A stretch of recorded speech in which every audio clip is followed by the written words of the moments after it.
اللہ پاک ارشاد فرماتا ہے سورہ النحل کی آیت نمبر 49 کے اندر وَلِلَّهِ يَسْجُدُ مَا فِي السَّمَاوَاتِ وَمَا فِي الْأَرْضِ مِن دَابَّةٍ وَالْمَلَائِكَةُ وَهُمْ لَا يَسْتَكْبِرُونَ، اور اللہ کے لیے سجدہ کر رہی ہے ہر چیز جو آسمانوں میں ہے اور جو زمین میں ہے۔ اللہ کے لیے سجدہ کر رہی ہے ہر چیز جو آسمانوں میں ہے اور جو زمین میں ہے۔ من دابہ یعنی ہر قسم کے جاندار، ہر ذی جان چیز اللہ کے حضور سجدہ ریز ہے، خواہ وہ زمین میں ہے خواہ وہ آسمان میں ہے۔ وَهُمْ لَا وَالْمَلَائِكَةُ وَهُمْ لَا يَسْتَكْبِرُونَ، صرف چیزیں ہی سجدہ نہیں کر رہی، فرشتے بھی اللہ کے حضور سجدہ ریز ہیں، اور یہ چیزیں بھی اور یہ فرشتے بھی غرور بھی نہیں کرتے، تکبر بھی نہیں کرتے، یہ عاجز ہیں، منکسر ہیں، مٹے ہوئے ہیں، کبھی اپنی بڑائی کا اظہار نہیں کرتے۔ فرشتے بھی اور یہ چیزیں بھی کبھی اپنی بڑائی کا اظہار نہیں کرتے۔ سورہ النحل کی آیت نمبر 50 کے اندر اللہ کریم ارشاد فرماتا ہے، یہ وہ آیت ہے جس کو پڑھ کر سجدہ تلاوت واجب ہو جاتا ہے۔ میں نے پہلے عرض کر دیا ہے، آپ سب لوگ سجدہ کریں گے، گفتگو ختم ہو جانے کے بعد آپ سب لوگ سجدہ تلاوت کریں گے، سب پر سجدہ تلاوت واجب ہو جائے گا۔ یخافون ربهم من فوقهم ویفعلون ما یؤمرون، ڈرتے ہیں اپنے رب کی قدرت سے، فرشتے اپنے رب کی قدرت سے ڈرتے ہیں اور کرتے ہیں وہی جو انہیں حکم دیا جاتا ہے۔ پروردگار کے حکم کے خلاف کوئی کام نہیں کرتے، ہر کام اللہ کے حکم کے عین مطابق کرتے ہیں۔ فرشتوں کی بات ہو رہی ہے، فرشتے اللہ کی نافرمانی کرتے ہی نہیں ہیں۔ اب پہلے اللہ پاک نے کیا فرمایا؟ فرشتے اپنے رب سے ڈرتے ہیں، پھر کیا فرمایا؟ وہ ہمیشہ اپنے رب کے حکم کی تعمیل کرتے ہیں، من و عن تعمیل کرتے ہیں، کما حقہ تعمیل کرتے ہیں۔ جب اللہ کے ہر حکم کی وہ تعمیل کرتے ہیں تو پھر انہیں ڈر کس بات کا ہے؟ بھئی سوچنے والی بات ہے نا۔ فرشتے تو اللہ کے حکم کی خلاف ورزی کرتے ہی نہیں ہیں، ڈرے تو وہ جو اللہ کے حکم کی خلاف ورزی کرتا ہے۔ لیکن یہ بات سمجھ لیں، جو اللہ کا خوف ہے، جو اللہ کا ڈر ہے، یہ بھی ایک عبادت ہے۔ اور میں اگر یہ کہوں تو یہ زیادہ بہتر ہوگا کہ یہ ہی عبادت ہے، اللہ سے ڈرنا ہی اللہ کی عبادت ہے۔ اگر اللہ کا ڈر ہی دل میں نہ ہو، تقویٰ جسے کہتے ہیں، تقویٰ، خشیت، خوف خدا، اللہ کا ڈر، اگر ڈر ہی نہ ہو اور انسان سجدے پہ سجدہ، سجدے پہ سجدہ، سجدے پہ سجدہ کرتا رہے تو اس کے یہ سجدے عبادت بنیں گے ہی نہیں۔ سجدے عبادت بنتے ہی تب ہیں جب دل میں اللہ کا خوف ہو، جب دل میں اللہ کا ڈر ہو۔ اور یہاں یہ اصول سمجھ لیجئے گا کہ جو جتنا زیادہ اللہ کے قریب ہوتا ہے وہ اللہ سے اتنا ہی زیادہ ڈرتا ہے، جو جتنا اللہ تعالیٰ کے قریب ہوتا ہے وہ اتنا ہی اللہ تعالیٰ سے ڈرتا ہے۔ اور یہ بھی سمجھ لیجئے، اب اسی بات کا دوسرا پہلو بیان کر رہا ہوں کہ جو اللہ سے ڈرتا ہے وہی اللہ کے قریب ہوتا ہے۔ جو اللہ سے ڈرتا ہے یعنی جس کے دل میں اللہ کا ڈر نہ ہو وہ اللہ کے قریب ہو ہی نہیں سکتا۔ اللہ کا قرب پانے کے لیے، اللہ کے نزدیک ہونے کے لیے اللہ سے ڈرنا ہوگا، اللہ کا ڈر دل میں پیدا ہوگا تب قرب خداوندی نصیب ہوگا. خوف خداوندی کے بغیر قرب خداوندی نصیب نہیں ہو سکتا. اچھا، جتنی بھی مخلوقات ہیں کائنات کے اندر، اگر آپ ان مخلوقات سے ڈریں گے تو آپ ان مخلوقات سے دور ہوں گے. بھائی شیر سے جو ڈرے گا، انسان اگر اس سے ڈرے گا تو اس کے قریب ہوگا کہ دور ہوگا؟ دور ہوگا. آپ سمجھ لیں کائنات کی جس چیز سے بھی آپ ڈریں گے آپ اس سے دور ہوں گے. ایک خالق ایسا خالق ہے، آپ اس سے جتنا ڈریں گے آپ اس کے اتنا قریب ہوں گے.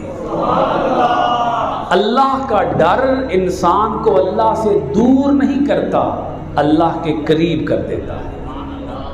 اللہ کا ڈر اللہ سے دور نہیں کرتا، اللہ کے قریب کر دیتا ہے. اچھا، جتنی بھی چیزیں ہیں کائنات کے اندر اگر آپ اس سے ڈریں گے آپ بزدل ہوں گے، آپ کمزور ہوں گے، آپ کا دل کمزور ہوگا. جس چیز سے بھی آپ ڈریں گے آپ کے اندر طاقت ختم ہو جائے گی، قوت ختم ہو جائے گی، آپ کے اعصاب جواب دے رہے ہوں گے. بھئی دیکھیں نا، انسان اگر کسی چیز سے ڈرتا ہے، شیر سے ڈرتا ہے، چیتے سے ڈرتا ہے، بھیڑیے سے ڈرتا ہے، کتے سے ڈرتا ہے، سانپ سے ڈرتا ہے، انسان جب ان چیزوں سے ڈرے گا تو بزدل ہوگا نا. بولیے کیا ہوگا؟ کمزور دل ہوگا، بزدل ہوگا. لیکن جو اپنے رب سے ڈرتا ہے، یہ رب کا ڈر انسان کو بزدل نہیں بناتا، انسان کو طاقتور بنا دیتا ہے. انسان باطل کی آنکھوں میں آنکھیں ڈال کے بات کرتا ہے جب رب سے ڈرتا ہے. امام علی مقام رضی اللہ تعالی عنہ یزید سے نہیں ڈرے. کس سے؟ یزیدی تخت سے نہیں ڈرے، یزید کے جبر سے نہیں ڈرے، یزید کے ظلم سے نہیں ڈرے. آپ کو کوئی چیز نہ ڈرا سکی نہ دھمکا سکی، نہ آپ کے راستے میں، آپ کے ارادے میں، آپ کے عزم میں رکاوٹ بن سکی، کیونکہ امام حسین صرف اپنے رب سے ڈرنے والے تھے. اس کا مطلب یہ بنا جو رب سے ڈرتا ہے وہ سب سے نہیں ڈرتا. بھائی سمجھ آ گئی ہے؟ یہ بھی پوچھنا پہنتا نا، سمجھ آ گئی ہے کہ نہیں آئی؟ جو رب سے ڈرتا ہے وہ سب سے، اور جو سب سے ڈرتا ہے وہ رب سے نہیں ڈرتا. ٹھیک ہے جی؟ جو رب سے ڈرتا ہے وہ سب سے، اور جو سب سے ڈرتا ہے وہ رب سے. کیونکہ رب کا خوف ایسا خوف ہے جو انسان کو ہر خوف سے آزاد کر دیتا ہے، انسان کو ہر خوف سے بری کر دیتا ہے.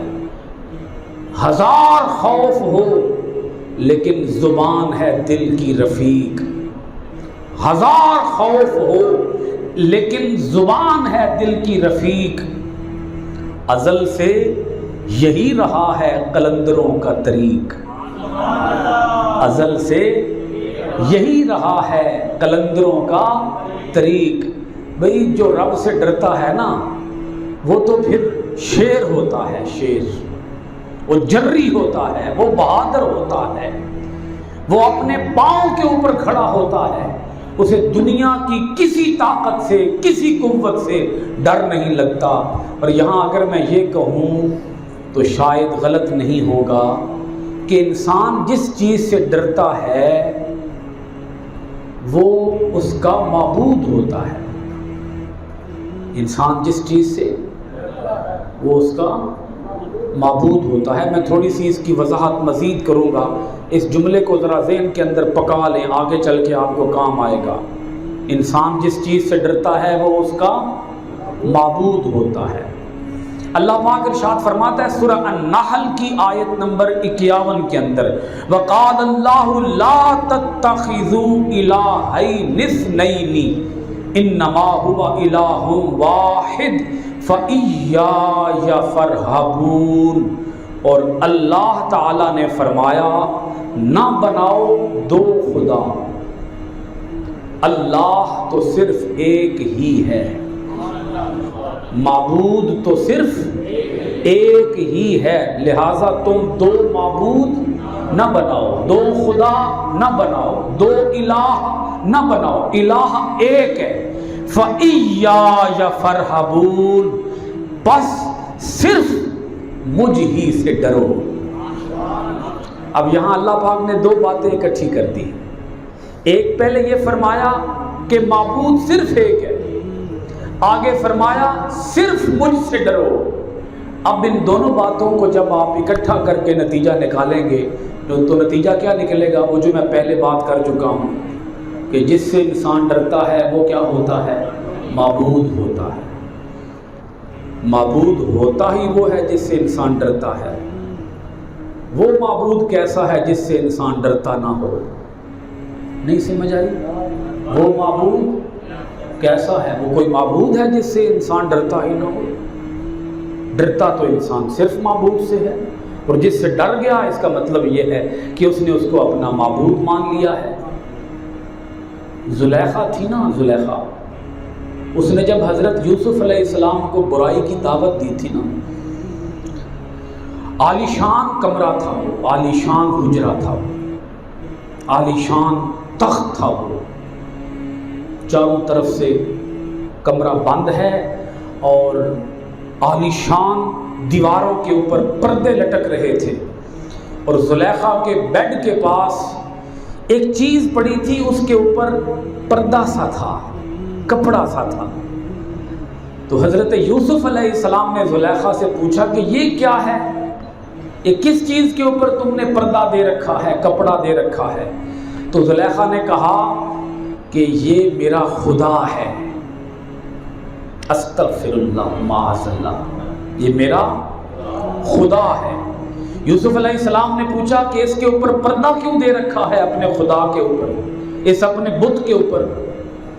اللہ اکبر۔ تو زلیخا نے کہا کہ یہ میرا خدا ہے، مجھے اس سے حیا آتی ہے کہ میں جو کام کرنے والی ہوں وہ یہ نہ دیکھے، میں جو برا کام کرنے والی ہوں وہ یہ نہ دیکھے، میرا خدا نہ دیکھے، مجھے اس سے حیا آتی ہے، شرم آتی ہے کہ یہ کہیں دیکھ نہ لے، اس لیے میں نے اپنے اس بت کے اوپر، اپنے اس خدا کے اوپر کیا ڈال دیا ہے؟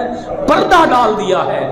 جناب حضرت یوسف علیہ السلام نے ارشاد فرمایا تو نے تو اپنے خدا کے اوپر پردہ ڈال دیا ہے، پر جو میرا رب ہے وہ 70,000 پردے بھی ہوں تب بھی دیکھ لیتا ہے۔ تو نے تو پردہ ڈال دیا ہے، تو اس سے چھپ گئی ہے، میں اس سے کیسے چھپوں؟ جس کو میں رب مانتا ہوں وہ تو 7 کمروں کے اندر بھی کوئی بند ہو، کوئی 70,000 کمروں کے اندر بھی بند ہو، وہاں بھی اس کی آنکھ دیکھ رہی ہوتی ہے، اس پر میں پردہ کیسے ڈالوں؟ بھئی آپ کو سمجھ آ گئی ہے بات؟ جس سے انسان ڈرتا ہے وہ اس کا معبود ہوتا ہے، جس سے انسان ڈرتا ہے وہ اس کا معبود ہوتا ہے۔ اس کا مطلب یہ بنا کہ آج اگر ہم دنیا سے ڈرتے ہیں تو سوچ لو کہیں ہم نے دنیا کو معبود تو نہیں مان رکھا؟ سوچ لو، ہے نا؟ سوچنے والی بات ہے کہ کون نہیں؟ اگر ہم نے دنیا کا ڈر اپنے دل کے اندر رکھا ہوا ہے، دنیا کا ڈر، میں اگلی آیت پڑھ دوں پھر آپ سے مزید بات کرتا ہوں۔ آگے اللہ پاک نے مضمون یہی رکھا ہے جو میں ابھی بات آپ سے کر رہا ہوں۔ سورہ النحل کی آیت نمبر 52 ہے یہ، وَلَهُ مَا فِي السَّمَاوَاتِ وَالْأَرْضِ وَلَهُ الدِّينُ وَاصِبًا أَفَغَيْرَ اللَّهِ تَتَّقُونَ۔ اللہ پاک فرماتا ہے اور اسی کے ملک میں ہیں، اسی کے ملک میں ہے جو کچھ آسمانوں میں ہے اور جو کچھ زمین میں ہے، یعنی آسمان اور زمین کی ہر چیز کا مالک اللہ ہے۔ آسمان اور زمین کی ہر چیز کا مالک، ہر چیز کا مالک بندہ کہتا ہے میں مالک ہوں، ایسے ہی کہتا ہے بندہ میں مالک ہوں، مالک تو اللہ ہے۔ میرا مالک کون ہے؟ میری جان کا مالک، میرے جسم کا، میرے بدن کا، میری روح کا، میری زبان کا، میرے ایک ایک انگ کا، میرے ایک ایک عضو کا، میرے پورے بدن کا، حتیٰ کہ میں جن چیزوں کی ملکیت کا دعویٰ کرتا ہوں کہ ان چیزوں کا مالک میں ہوں، ان کا مالک در حقیقت میں نہیں ہوں۔ ان کا مالک کون ہے؟ تسی پتہ نہیں تھوڑا کیوں بولتے ہو؟ جی بولو نا، اچھا بولو کہ ہر چیز کا مالک کون ہے؟ پھر بولیے ہر چیز کا مالک کون ہے؟ اب اللہ پاک نے پہلے اپنی ملکیت انسان کو بتائی کہ دیکھ لو میں کتنا بڑا مالک ہوں، میں کتنا بڑا، یہ ساری کائنات جو تمہیں نظر آ رہی ہے، جو تمہیں دکھائی دے رہی ہے یا تمہیں دکھائی نہیں دے رہی، اس ہر چیز کا مالک اللہ ہے۔ والا الدین واسبا، اور اسی کی تابعداری اور اطاعت لازم ہے۔ یعنی کائنات کی ہر چیز کا مالک بھی اللہ ہے اور کائنات کی ہر چیز اللہ کے حکم کی تابعدار بھی ہے، تابع فرمان بھی ہے۔ کوئی چیز ایسی نہیں جو اللہ کے کسی حکم کی خلاف ورزی کر سکے۔ اے انسان تو اپنے رب کا حکم نہیں مانتا، کائنات کی ہر چیز اللہ کا حکم مانتی ہے۔ اب اللہ پاک اپنی شان بتا کر، اپنی شان ظاہر کر کے آگے ایک جملہ ارشاد فرماتا ہے۔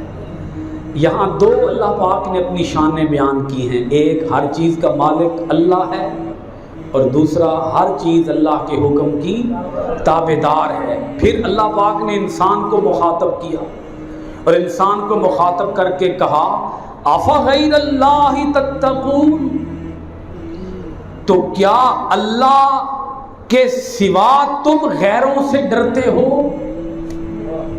اللہ کو چھوڑ کر تم اوروں سے ڈرتے ہو؟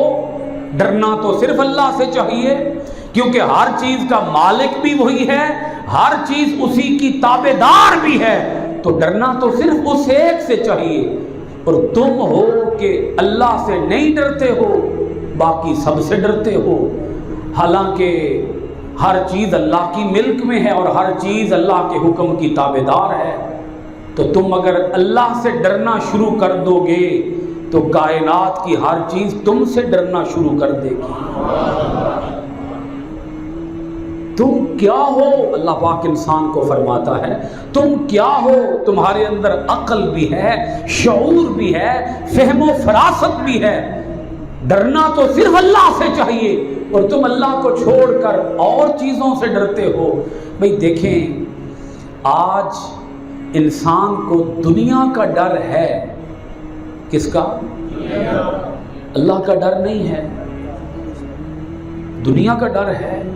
مثال کے طور پر کہیں مجھے جاب سے نکال نہ دیا جائے، کہیں میری فیکٹری بند نہ ہو جائے، کہیں میری دکانداری ٹھپ نہ ہو جائے، کہیں میری ترقی رک نہ جائے، کہیں مجھ سے میرا عہدہ چھین نہ لیا جائے۔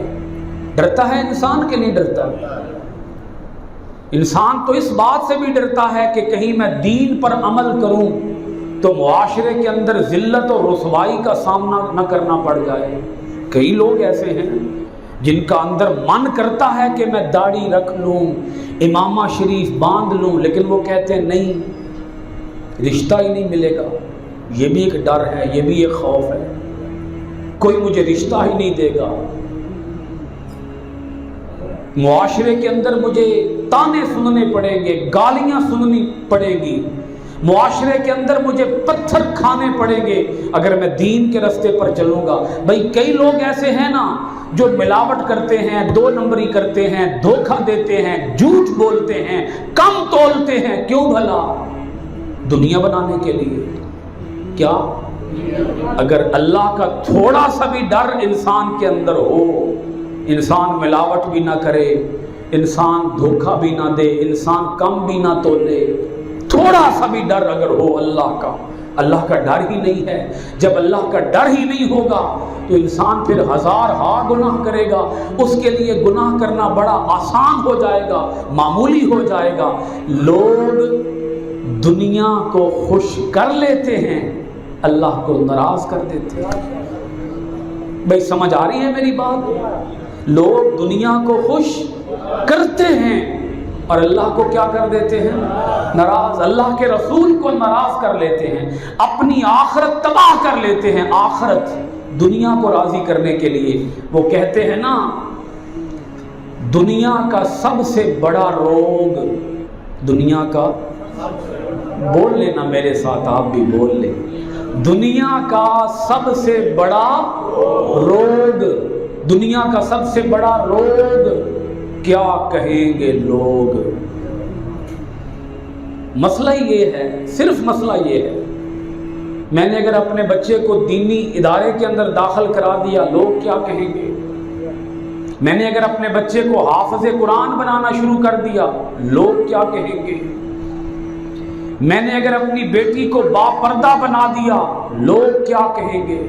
آج کئی خواتین ہیں جو یہ سوچتی ہیں کہ اگر ہم نے دوپٹہ یا اپنے سر کے بالوں کو ڈھانپنا شروع کر دیا، لوگ کیا کہیں گے؟ اگر میں نے برقع پہن لیا، لوگ کیا کہیں گے؟ میرے رشتہ دار مجھے کیا کہیں گے؟ یہ فکر انسان کو کھائے جا رہی ہے۔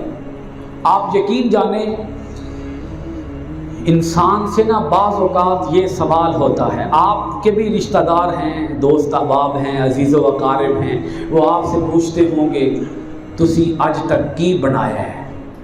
پوچھتے ہیں نا، کیا تسی اج تک کی بنایا کیجے؟ کوئی مکان، کوئی کوٹھی، کوئی بنگلہ، کوئی پلاٹ، کوئی جوڑیا ہے جے، کچھ جوڑ لیا جے، کنا ایک جوڑ لیا جے؟ یہ پوچھتے ہیں لوگ، ایک دوسرے سے پوچھتے ہیں، اور یہ بڑی فکر ہوتی ہے۔ اور جو کچھ جوڑ لیتا ہے وہ خود معاشرے کو بتاتا رہتا ہے، میرے جی 7 پلاٹ نے، میری جی 20 کوٹھیاں نے، میرے جی 18 پلازے نے، وہ ہے، یہ ہے، فلاں ہے، ڈھیگ ہے، وغیرہ وغیرہ وغیرہ۔ انسان کو کیا یہ فکر بھی ہے کہ میرا اللہ مجھ سے راضی ہے کہ ناراض ہے؟ دنیا کو تو خوش کر لیا ہم نے، دنیا کو تو خوش کر لیا ہم نے، لیکن کبھی یہ بھی تو سوچا کریں خدا بھی راضی ہے کہ ناراض ہے؟ اور آپ یقین جانیے، اگر میرے پاس کچھ بھی نہ ہو اور میرا رب مجھ سے راضی ہو، اس کا مطلب یہ ہے میرے پاس سب کچھ ہے۔ اور میرے پاس اگر سب کچھ ہو اور رب ناراض ہو، اس کا مطلب یہ ہے میرے پاس کچھ بھی نہیں۔ پتہ یہ چلا رب کی رضا دنیا کی سب سے بڑی دولت ہے، کائنات کا سب سے بڑا خزانہ رب کا راضی ہو جانا ہے۔ اگر رب راضی ہے تو آپ سمجھیں میرے پاس، بول لینا، میرے پاس